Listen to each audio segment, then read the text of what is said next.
साथियों नमस्कार, आपका स्वागत है बुंदेलखंड नेचुरल्स में। साथियों आज हमारे यहाँ पे फतेहपुर जनपद से, चित्रकूट जनपद से और बांदा जनपद से हमारे किसान साथी हैं और ये सभी लोग आज हमारी फॉर्म पे विजिट करने आए हैं। हमारे तकनीकी अधिकारी बीटीएम साहब भी आज हमारे फॉर्म पे हैं, सर का मार्गदर्शन भी हमें मिलेगा और आज इस फॉर्म विजिट को लेकर के हम चर्चा करेंगे। जैसे मैं हमेशा अपनी बात रखता हूँ सर, बुंदेलखंड में हमारे यहाँ पे दो समस्याएं हैं और ये समस्याएं बुंदेलखंड ही नहीं पूरे भारत की समस्याएं हैं, अधिकांश जिलों की। कि पहली चीज तो हमारे यहाँ पानी की समस्या है और दूसरी चीज यहाँ पे अन्न पशुओं की समस्या है, जानवरों की समस्या है। तो पानी के लिए हमारे यहाँ बुंदेलखंड में जो डेटा है वो डेटा ये कहते हैं कि पानी कम नहीं है यहाँ पे, पानी तो पर्याप्त मात्रा में गिरता है वर्षा के माध्यम से, लेकिन पर्याप्त इंतजाम ना होने के कारण वर्षा जल के संचय के पानी बह करके खेत के माध्यम से बाहर जाता है, नदी नालों के माध्यम से वो बाहर समुद्र में चला जाता है।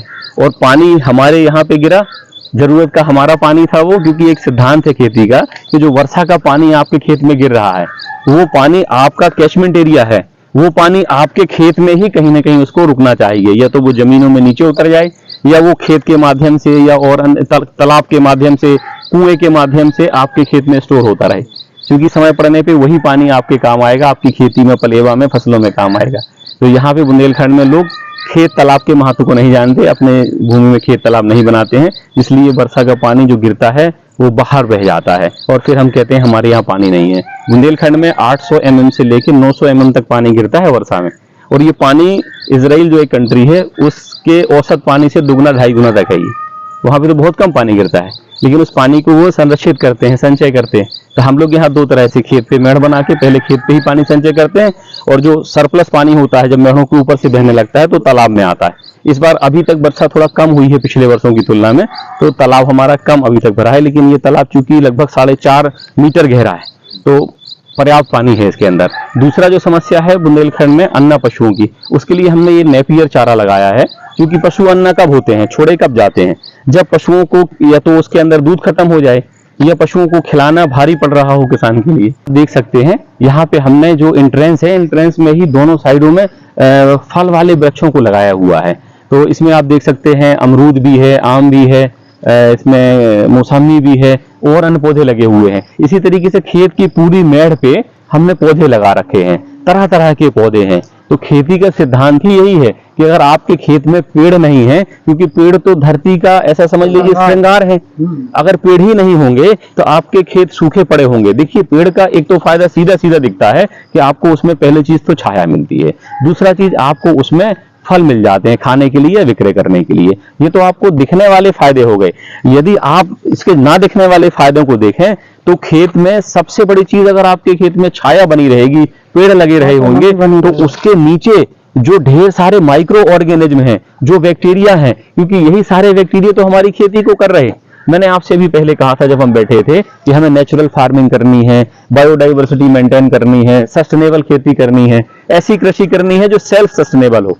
तो उस कृषि में पेड़ों का भी बहुत महत्वपूर्ण योगदान है। इसमें कई तरह के पेड़ हो सकते हैं, आप इसमें फल वाले पेड़ ले सकते हैं, इमारती लकड़ी वाली पेड़ ले सकते हैं, औषधि लकड़ी वाले पेड़ ले सकते हैं, फल वाले पौधे ले सकते हैं, आम है, अमरूद है, नींबू है। यहाँ पे अभी अंजीर का बहुत अच्छा भूमि में अंजीर बहुत अच्छा हो रहा है, किन्नू, संतरा, मौसमी के लिए बहुत अच्छी भूमि है।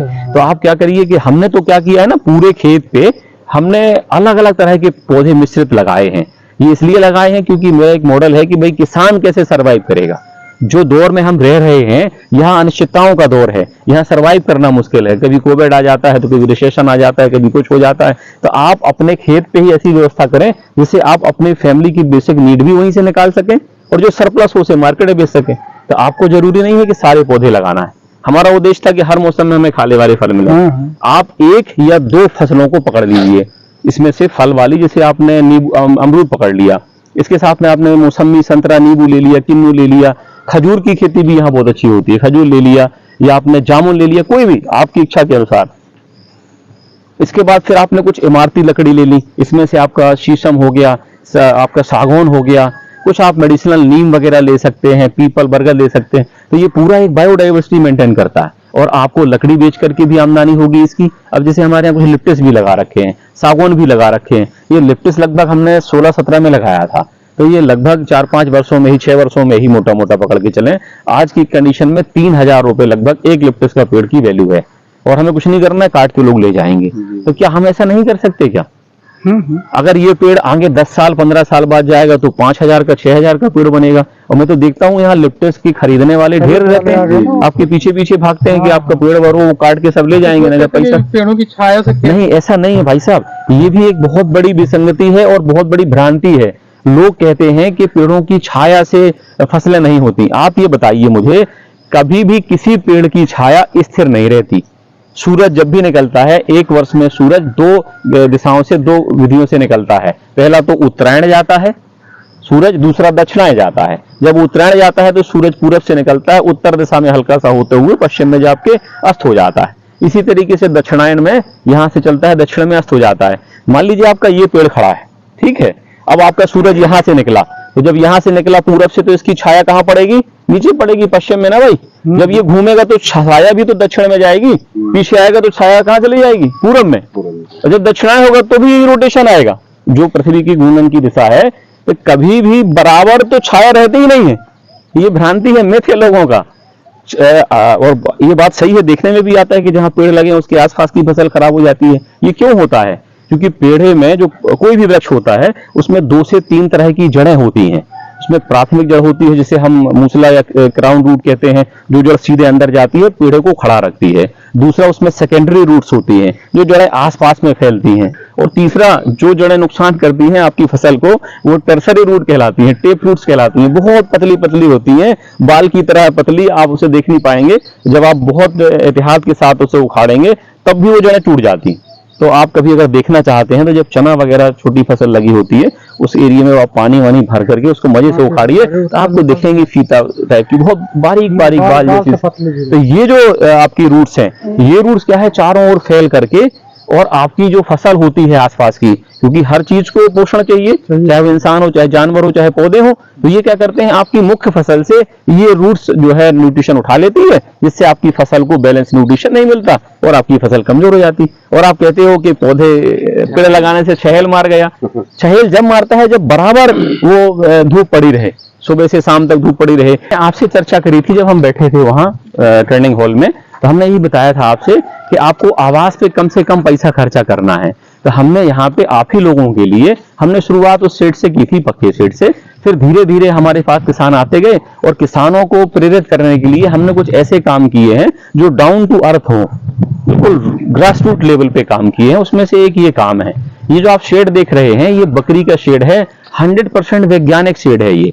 इसमें हवा का क्रॉस वेंटिलेशन होता है, इसमें पेड़े लगे हुए हैं जिससे छाया आती है, गर्मियों में ठंडक मिलती है, ठंडियों में पेड़ हम काट देते हैं। धूप का इस पे शेड के अंदर 12 महीने, चाहे सूर्य उत्तरायण जाए चाहे दक्षिणायन जाए, आपका सनलाइट अंदर जाएगी। इसमें क्रॉस वेंटिलेशन होगा, नमी नहीं रहेगी शेड में, और जब धूप अंदर जाएगी तो अंदर जो बैक्टीरिया पैथोजन है उनको खत्म करेगी।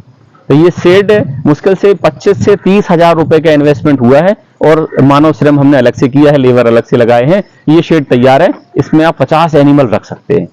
लोग 50 एनिमल के लिए 5 से 10 लाख का शेड बना के खड़ा कर देते हैं। मैं बार बार बोलता हूं कि अगर आपको बकरी का काम पसंद नहीं आया, या आपको लगता है कि आपके बस का काम नहीं है, कोई और प्रॉब्लम आ गई, ऐसी प्राकृतिक आपदाएं भी घट जाती हैं, कोई समस्याएं हो जाती हैं, तो यदि आप नहीं करना चाहते तो इस शेड को आप क्या करना है, बांस बल्ली त्रिपाली तो अलग करना है, खत्म काम। एनिमल बेच दिए, या आपको जो भी करना है। लेकिन अगर पक्का शेड है तो आप कैसे उसको आप रीसेल ही नहीं कर पाएंगे, आप शेड की कॉस्ट ही नहीं निकाल पाएंगे। ईश्वर ना करे कि आपको काम बंद करना पड़े, लेकिन 1% ऑप्शन आपको वो भी लेके चलने पड़ेंगे। तो जब आप काम शुरू करिए, मेरी सबसे विनती है, ऐसा शेड बनाइए। अब हम जब शुरू में बताते थे कि ऐसा बना लेना, वैसा बना लेना, लोग कहते थे भैया मैं समझ में नहीं आता है, तो हमने एक बना के तैयार कर दिया। भैया देख लो, ये है, और ये हवा हवाई भी नहीं है, शेड सामने है, जानवर पल रहे हैं, रह रहे हैं, और इस पे 0% मेंटेनेंस कॉस्ट है। ये बरसात की वजह से तिरपाल लगा दी थी हमने, ये फट फूट गई हैं, अब इनको फिर से नई लगा देंगे जैसी बारिश की बात, समझ रहे हैं भाई साहब। और यहाँ पे भी आप देख रहे हैं ब्लॉक्स हैं सारे अलग अलग। अच्छा, हमारे पास क्या है कि ठीक है, यहाँ पे आप देख रहे हैं कि हमने जितने भी एनिमल्स के बाड़े बनाए हैं, जो मैं अभी चर्चा आपसे कर रहा था ट्रेनिंग हॉल में बैठ करके कि हमने कैसे बाड़े बनाने हैं, बाड़ों का स्वरूप कैसा रहेगा, आकार कैसा रहेगा। तो आप देख सकते हैं इस तरीके के बाड़े आपको बकरी के बनाने हैं, या आवास आप कह लीजिए। इसमें आप देख रहे हैं पीछे बंद स्ट्रक्चर बना हुआ है, इसमें रात्रि में या ठंडी में या बहुत ज्यादा वर्षा में एनिमल अंदर चले जाते हैं। देखिए मैंने आपसे चर्चा की थी पहले कि बकरियां भी जीव होती हैं, और जीव होने के नाते ये बकरियां बीमार भी पड़ती हैं। तो हमें क्या ध्यान रखना है, जैसे आपने अभी कोरोना के दौर में देखा होगा, कोविड काल में, कि वहां पे अगर कोई व्यक्ति को कोरोना हो जाता था तो उस व्यक्ति को आइसोलेट कर देते थे और एक क्वारंटीन सेंटर बनाया गया था हर गांव में, हर शहर में। तो वो उस अवधि के लिए आइसोलेशन में रहता था, और जब वो ठीक हो जाता था कोविड से, तब उसे समाज में वापस आने के लिए परमिशन दी जाती थी। ऐसे ही बकरियों में हम ध्यान रखते हैं कि अगर बकरी में हम सुबह जाकर के और शाम को जाकर के दिन में 2 बार बकरी के बाड़े में प्रवेश करते हैं और सारी बकरियों को एक नजर डायग्नोज करते हैं कि कोई बकरी अस्वस्थ तो नहीं है, बीमार तो नहीं है। अगर हमें शक होता है, शंका होती है, तो उस बकरी को हम उठा करके बाहर लाते हैं, इस बाड़े में डालते हैं। ये हमारा क्वारंटीन सेंटर है, आइसोलेशन सेंटर है, बकरी चिकित्सा वार्ड है। आप किसी भी नाम से जानिए, कुल मिला के बीमार बकरियों का बाड़ा है। यहाँ पे जब बकरी बीमार होती है, लाई जाती है, उसका थर्मामीटर से टेम्परेचर लिया जाता है, उसके हाव भाव को परख करके, उसके बिहेवियर को देख करके हम उस बीमारी को पता लगाने की पहचान करते हैं, प्रयास करते हैं, और एक बार बीमारी डायग्नोज होने के बाद, उसके सिम्टम्स डायग्नोज होने के बाद उससे संबंधित ट्रीटमेंट यहाँ करते हैं। और जब बकरा यहाँ रहता है तो उसका देखभाल भी अच्छे से होती है, रखरखाव भी अच्छा होता है। यही बकरा अगर इकट्ठा बकरियों के साथ रहेगा तो उसकी देखभाल भी नहीं हो पाएगी, रखरखाव भी नहीं हो पाएगा, तो यहाँ वो बीमार पशु खाना भी नहीं खाता है। तो अकेले रहेगा तो वो खाना खाएगा, उसकी समय पर देख रेख सेवा हो पाएगी, उसकी दवाएं हो पाएंगी, और जैसे ही वो स्वस्थ होता है हम इस पशु को पुनः मुख्य बाड़े में शामिल कर देते हैं। तो इससे फायदा क्या होता है कि हमारी जो बीमार बकरा था, उस बकरा या बकरी से बीमारियां बाकी बकरियों को नहीं होंगी। तो आपको जो बड़ा नुकसान होने वाला है, बीमारी एकदम से नहीं फैलेगी। अगर एकदम से बीमारी फैल जाएगी तो आप कंट्रोल नहीं कर पाएंगे। तो एक बकरी 2 बकरी में आप कंट्रोल कर सकते हैं, पूरा बड़ा बीमार पड़ गया तो आप कैसे काम करेंगे? ये आपको अवश्य ध्यान देना है। जब भी आप बकरी पालन का आप अपना फार्म बनावें, एक बाड़ा दूर बना लें, 50 मीटर 100 मीटर दूर, वहां पे आप इन बकरियों को रखें। अंतिम है, बिक्री होती जा रही है इसकी। ये फाइनल कड़कनाथ है, कड़कनाथ है, ये ऊपर देसी है। चालू कर दिया। अच्छा, हमने यहाँ पे जो प्रयास किया है ना, इनको भी नेचुरल फील देने का प्रयास किया है। लोग क्या करते हैं कि छोटा सा दरबा बना देते हैं और बाहर खोल देते हैं। तो हम लोग क्या करते हैं, यहाँ बड़ा बाड़ा बनाया है साइंटिफिक तरीके से। यहाँ पे भी सूर्य का प्रकाश अंदर जाता है, हवा वेंटिलेट होती रहती है। ठंडियों में यहाँ हम त्रिपाल लगा देते हैं। और आप देखिए, जैसे रेल में बर्फ लगी होती है ना यात्रियों के लेटने के लिए, तो इनको भी हमने लकड़ी लगा रखी है, क्योंकि ये जंगली प्रजाति है, देसी प्रजाति है। ये बर्ड ऊपर बैठना पसंद करती है, तो ये भी बढ़िया चल रहा है। ये इनका लास्ट लॉट है हमारा, इसकी बिक्री लगातार होती जा रही है। आइए चलते हैं अगले, आइए भाई साहब अगले यूनिट में चलते हैं। बाप था इसका, वो एकदम शुद्ध नस्ल का था। हम इस नस्ल को संवर्धित कर रहे हैं क्योंकि यहाँ पे अच्छे नस्ल के बुल नहीं है। ये केनकाथा नहीं है, ये दूसरी नस्ल है। ये प्योर केनकाथा गोवंश है। हमारे यहाँ जो हमारा पहली यूनिट है, वहाँ पे केनकाथा के अच्छे गोवंश है। तो आप देख सकते हैं बछिया में नीला रंग का रंग आ रहा है, कदकाठी भी ठीक है, गठीला शरीर है, देखने में सुंदर लग रही है। और ये हमारा लोकल गोवंश है, जिसे हम अपना देसी गोवंश कहते हैं। इसको हम यहाँ पे संवर्धित और संरक्षित कर रहे हैं, क्योंकि इसकी जो पहचान है वो लुप्त होती जा रही है। ये विलुप्ति की कगार पे पहुंच गई है, दूसरे गोवंश इस पे हावी हो गए हैं। तो हम ये प्रयास कर रहे हैं कि ये गोवंश इसको संवर्धित करें, इसके अच्छे फीमेल और मेल यहाँ तैयार किए जा सकें। आइए भाई सब चलते हैं। देखिए, ये जो हमारी यूनिट है, इसे हम अपनी जो है फसल पोषण यूनिट कहते हैं और फसल सुरक्षा यूनिट कहते हैं। एक्चुअली हम जो खेती कर रहे हैं प्राकृतिक कृषि, इस कृषि में हमें जो तमाम तरह की जैविक खादें हैं उनका प्रयोग हम करते हैं। अभी इसका यूज हो चुका है, इसलिए ये रखे हुए हैं, बना करके हम इस पे यूज लगातार करते रहते हैं। अभी इस पे पुनः नई चीज तैयार करेंगे हम। तो इस पे तरह तरह के जीवामृत है, बकरी जीवामृत है, खलियों की खाद है, काऊ यूरिन है, गौमूत्र है, वर्मी वाश है, लीफ एक्सट्रैक्ट है, ढेर सारी चीजें, कुछ बैक्टीरियल खादें भी हम बनाते हैं। तो ये पूरी यूनिट हमारी है जिसपे हम प्राकृतिक तरीके से चीजों को ग्रो करते हैं, नेचुरल तरीके से। यहाँ कुछ हम बायो फर्टिलाइजर भी यूज करते हैं अपनी खेती में। राइजोबियम है, ट्राइकोडर्मा है, सूडोमोनास है, पीएसबी है, जेडएसबी है, केएसबी है। ये नेक्स्ट जनरेशन फर्टिलाइजर है। एक्चुअली बैक्टीरिया है ये। तो ये बैक्टीरिया जमीन में क्या करते हैं कि जो ऑलरेडी आपका उर्वरक फिक्स होकर के बैठा हुआ है, उसको ये रिजोल्व करते हैं, अवेलेबल फॉर्म में बना देते हैं। तो इससे पेड़ जो है एब्जॉर्ब कर लेता है और हमारे खेतों में बैक्टीरिया की संख्या बढ़ जाती है। मैं बार बार कहता हूं कि हम किसान कहते हैं कि हम किसानी कर रहे हैं, मैं कर रहा हूं, ऐसा नहीं है। किसानी तो भगवान हमारी करा रहा है, हम तो केवल एक व्यवस्था के तौर पे व्यवस्था देख रहे हैं। हमारा काम एक व्यवस्थापक का है, तो हमने समय पे खाद बीज दे देना है, समय पे पानी दे देना है। बैक्टीरिया जो होंगे वो अपने आप ये काम करते रहते हैं, तो हमें बैक्टीरिया को फेवरेबल क्लाइमेट देना है। आइए चलिए, आपने पूरा फॉर्म देखा, मैंने आपको सारा फॉर्म का एक विजिट कराया, सारी यूनिटों पे आपको ले जा करके एक एक यूनिट के विषय में संक्षेप में बताया कि आप इसे कैसे कर सकते हैं, आपके खेती के लिए कैसे लाभान्वित होंगी। तो अब मैं आपसे भी इस विषय में जानना चाहता हूं कि आपने इस विजिट के दौरान, ट्रेनिंग के दौरान क्या सीखा, समझा। तो भाई साहब आप बताएं, अपना नाम क्या है, कहाँ से आए हैं? जी, दीपेंद्र सिंह है जी, कैमरे में देख करके बताइए। मैं जौरही गांव जिला बांदा का रहने वाला हूँ जी।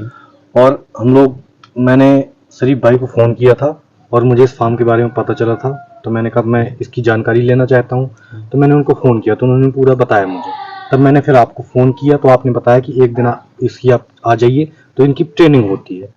तो मैं उसी ट्रेनिंग के लिए आपके पास आया, तो मुझे आपकी पूरी जानकारी मिली, बकरी फार्म के बारे में, आपके मुर्गी फार्म के बारे में, ये पूरे आपके तकनीक के बारे में सारी जानकारी मुझे यहाँ से मिली। चलिए, आप इसे अपने यहाँ जाकर के आप इसे अपने स्तर पे करिए, अपने खेत में भी ऐसा मॉडल सजाइए। हम ये शुभकामनाएं आपके लिए करते हैं। जी जी जी, हम सब बिल्कुल करना चाहते हैं। अब स्टार्टिंग है हमारा, तो हम स्टार्ट करेंगे आपसे, वो भी सीख लेकर आगे बढ़ेंगे। बिल्कुल बिल्कुल, ये मेरा सौभाग्य होगा, हम सभी मिलकर के एक दूसरे का सहयोग करते हुए आगे बढ़ेंगे। जी, धन्यवाद आपका। क्या है, एक प्रगतिशील किसान है, आप फतेहपुर से आए हुए हैं। भाई साहब आपका नाम और आपका परिचय दीजिए आप। मेरा नाम अखिलेश सिंह है, मैं फतेहपुर से आया हूँ। मुझे फेसबुक के माध्यम से जानकारी मिली कि यहाँ पे बहुत अच्छा बकरी पालन का कार्यक्रम हो रहा है। मैं यहाँ पे देखा कि बकरी पालन बहुत अच्छे टेक्निकल माध्यम से हो रहा है। यहाँ पे बहुत अच्छी तरीके से किया जा रहा है, दिखाया भी जा रहा है, जिससे किसानों को देखकर जानकारी अच्छी मिल रही है और मुझे देख के बहुत अच्छा लगा।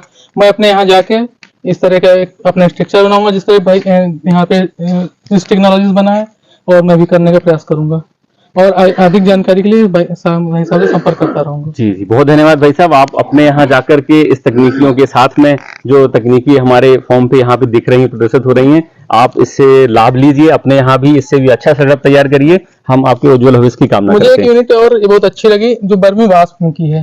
यहाँ पे बकरी की लेड़ियों से जो भी बर्मी को कंपोस्ट बना के और उसके केचुए की खाद तैयार की जा रही है, ये बहुत अच्छा लगा, ताकि किसान भाई कम कम उसके एक दूसरा भी व्यवसाय प्रयोग कर सकते हैं। जी, बहुत धन्यवाद आपका भाई साहब, बहुत आभार।